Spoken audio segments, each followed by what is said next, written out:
2026 की शुरुआत और वेनेजुएला पर घातक अटैक। इस खबर ने पूरी दुनिया में हड़कंप मचा दिया।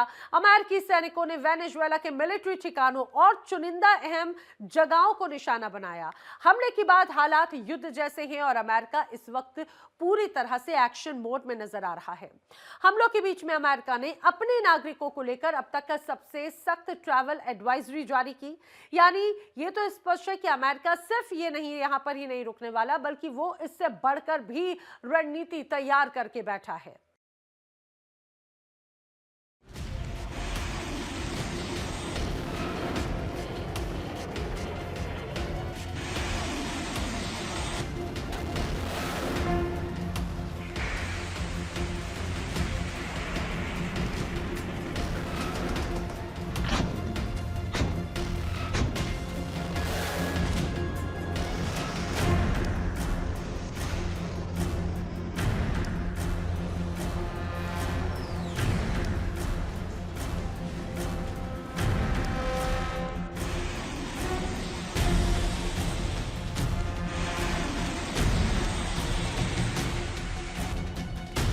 बयानों से आगे बढ़ता तनाव या किसी बड़े टकराव की आहट।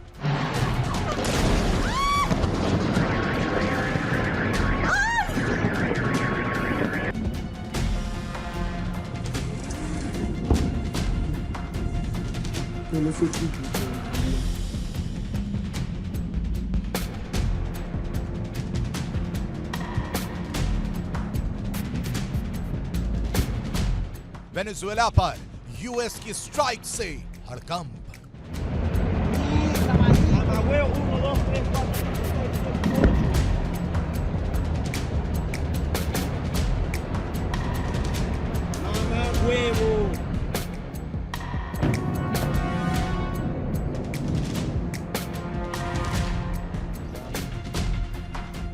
अमेरिका ने बीती रात करीब 2 बजे वेनेजुएला के शहरों पर हमले किए, जिसके बाद नए युद्ध का आगाज हो गया है।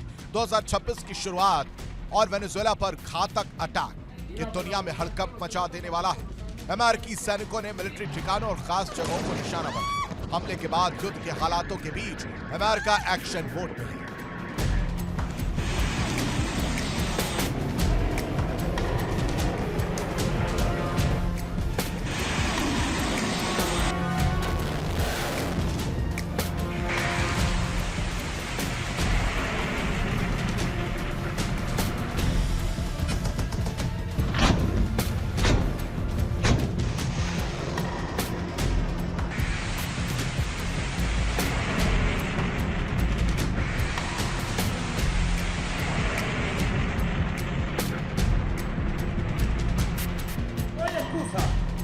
Para nadie.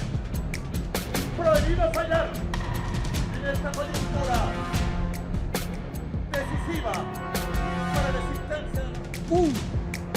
Sí, míralo.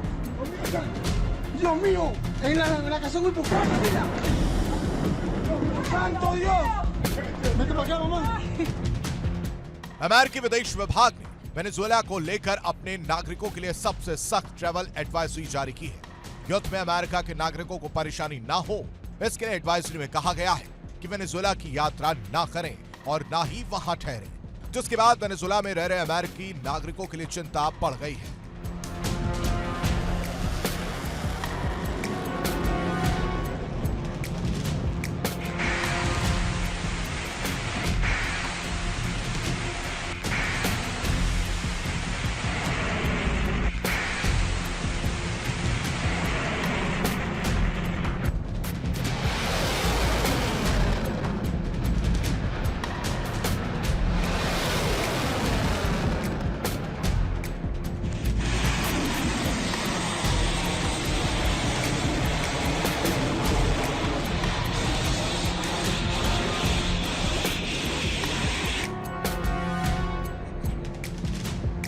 Decisiva para la existencia de la República.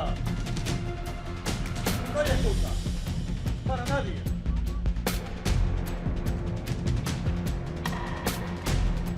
हमलों के बीच अमेरिका ने यह भी कहा कि वेनेजुएला में अपराध, नागरिक अशांति और स्वास्थ्य सेवाओं की स्थिति बेहद गंभीर बनी हुई है। ट्रंप ने अमेरिका में लाखों वेनेजुएला प्रवासियों के आने के लिए सीधे तौर पर मादुरो को जिम्मेदार ठहराया है। ट्रंप का आरोप है कि मादुरो ने अपनी जेलों को खाली किया और कैदियों को अमेरिका की ओर प्रवासी बनने के लिए मजबूर किया।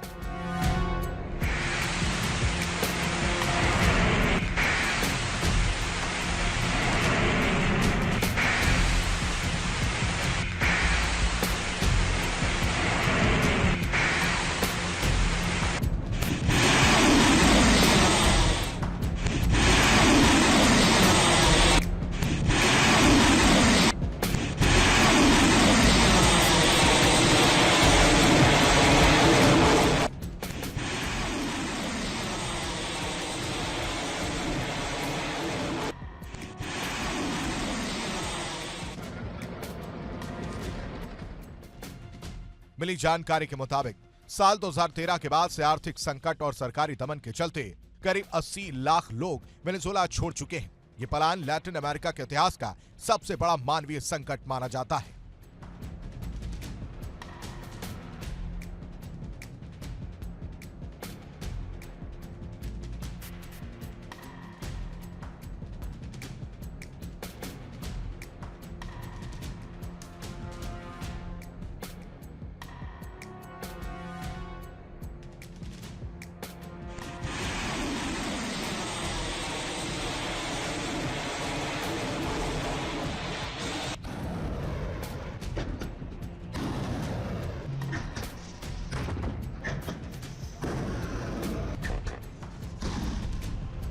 Venezuela quiere unir el movimiento estudiantil de todas las universidades de Estados Unidos. Muchas gracias, compañeros, compañeras, compatriotas. Muchas gracias. ¡Viva la espada libertadora de Bolívar! वहीं राष्ट्रपति निकोलस मादुरो अमेरिकी आरोपों को पूरी तरह खारिज करते हुए कहते हैं, अमेरिका असल में वेनेजुएला के तेल, सोना और दूसरे प्राकृतिक संसाधनों पर कब्जा करना चाहता है। ट्रंप के दूसरे कार्यकाल में अमेरिका और वेनेजुएला के रिश्ते अब तक के सबसे खराब दौर में पहुंच चुके हैं।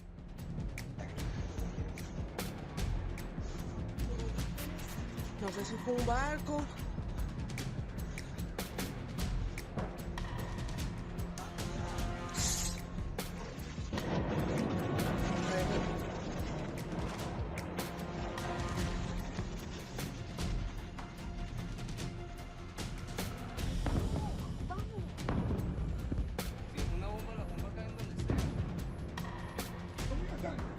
Dios mío, en la casa muy poco, mira.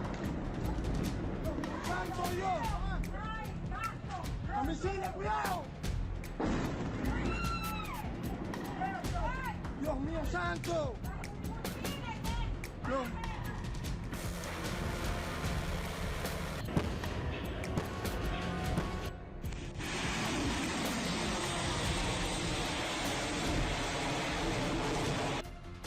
तेल और संसाधनों पर टकराव, इन सब के बीच अमेरिका और वेनेजुएला के रिश्ते खतरनाक मोड़ पर खड़े हो चुके हैं। विशेषज्ञ पहले से चेतावनी देते रहे हैं कि अगर बातचीत का रास्ता नहीं निकला तो यह तनाव खुले टकराव में बदल सकता है। हम इस घटनाक्रम पर लगातार नजर बनाए हुए हैं।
ये तो सभी जानते हैं कि वेनेजुएला के पास दुनिया का सबसे बड़ा तेल भंडार है, लेकिन अगर अमेरिका ये मानकर चल रहा है कि वो युद्ध के बाद उसके पास आ जाएगा और तेल लेकर आ जाएगा, ये उतना आसान भी नहीं है।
और इसके लिए उसे विश्व के कई मोर्चों से सामना करना पड़ सकता है। ट्रंप जो करना चाहते हैं उससे क्षेत्र में अमेरिका का दबदबा फिर से कायम करने की एक नई कोशिश है। चीन, ईरान और रूस जैसे देश तेजी से पूरे क्षेत्र में अमेरिका के प्रभाव को कम कर रहे हैं। इससे वॉशिंगटन बौखलाया हुआ है। वेनेजुएला का ज्यादातर तेल अब चीन को बेचा जाता है, जिसमें उन टैंकरों का भी इस्तेमाल होता है जिन पर अमेरिका ने बैन लगा रखा है। इसलिए तेल इस संकट का मुख्य कारण बना हुआ है। इसलिए अमेरिका कई सालों से निकोलस मादुरो की सरकार को अवैध, अलोकतांत्रिक और तानाशाह बताता आया है।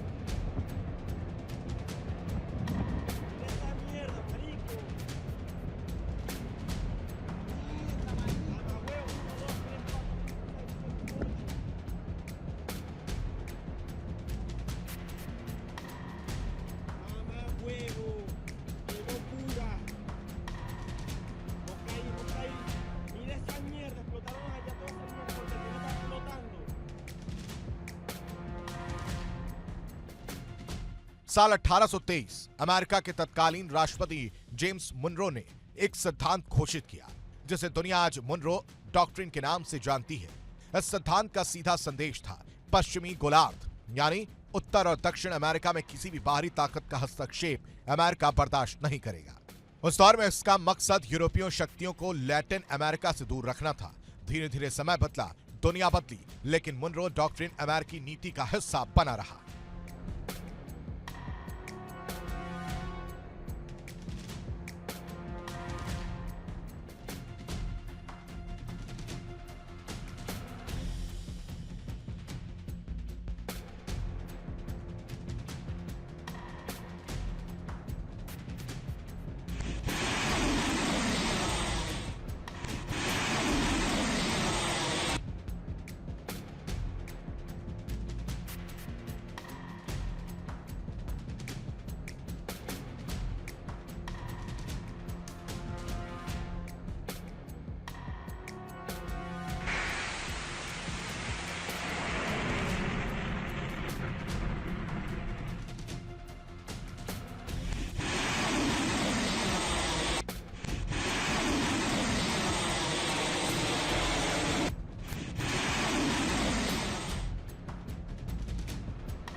बीसवीं सदी में सिद्धांत का इस्तेमाल लैटिन अमेरिका में अमेरिकी दखल को सही ठहराने के लिए भी किया गया। ट्रंप प्रशासन का मानना था कि लैटिन अमेरिका में अमेरिका की पकड़ कमजोर पड़ रही है और उसे दोबारा मजबूत करना जरूरी है, खास तौर पर तब जब वेनेजुएला जैसे देश चीन, रूस और अमेरिकी प्रतिद्वंदियों के करीब जाते दिखे। मादुरो सरकार ने चीन, रूस और ईरान के साथ आर्थिक, सैन्य और कूटनीतिक रिश्ते बढ़ाए, जो अमेरिका की धड़कनों को भी बढ़ा रहा है। ग्लोबल टेंशन बढ़ रही है। अब सुपर पावर्स आमने सामने हैं, पर एक सवाल, क्या दुनिया तीसरे विश्व युद्ध के करीब है? कुछ इसे मीडिया हाइप कहते हैं, कुछ इसे आने वाला तूफान बताते हैं। अगर वर्ल्ड वॉर 3 हुआ तो उसका असर सिर्फ देशों पर नहीं, हम सब पर होगा।